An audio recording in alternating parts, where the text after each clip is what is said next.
지금 이 시각 조지호 경찰청장에 대한 증인 신문이 계속 이어지고 있는데 정인아 기자, 계엄 당시에 내란이란 생각은 안 했다라는 취지의 발언이 나왔네요. 네, 윤 대통령 측 질문에 대한 답변이었는데요. 예. 비상계엄 당시에 내란이란 생각을 조금이라도 했냐라는 질문에 조금은 웃으면서 조 청장이 내란이라 생각하면 그렇게 안 하겠죠라고 답변을 한 걸로 전해졌습니다. 그리고 조 청장이 비화폰으로 비상계엄 당일에 윤 대통령과 박안수 당시 계엄사령관과 통화했다는 사실도 알려졌는데요. 네. 윤 대통령 측에서 당시 박안수 계엄사령관이 김용현 전 장관의 비화폰을 빌려서 포고령 관련 전화를 했냐는 질문에 맞다고 대답을 한 걸로 전해졌습니다. 예. 계엄 당시에 내란이란 생각을 조금이라도 했냐라고 윤 대통령 측이 물어보니까 조지호 경찰청장이 약간 웃으면서 내란이라 생각하면 그렇게 안 하겠죠라고 했습니다.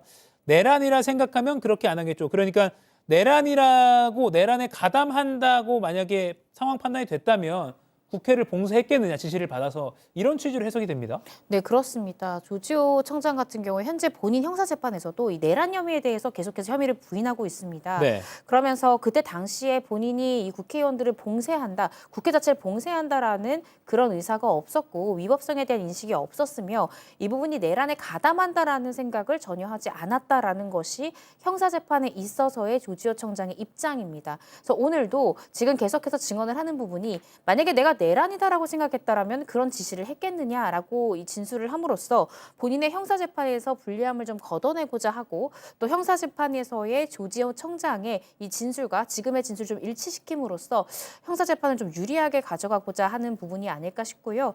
계속해서 이것은 내란 행위라고는 인식할 수 없었다라는 게 일관된 조 청장의 사실은 진술이긴 합니다. 그런데 본인이 인식했느냐 인식하지 않았느냐 보다는 일단 이 비상계엄 선포 전후의 상황에 대해 사실은 있는 그대로 솔직히 진술을 해준다면 그거에 대한 판단은 사실 재판관의 판단이고요.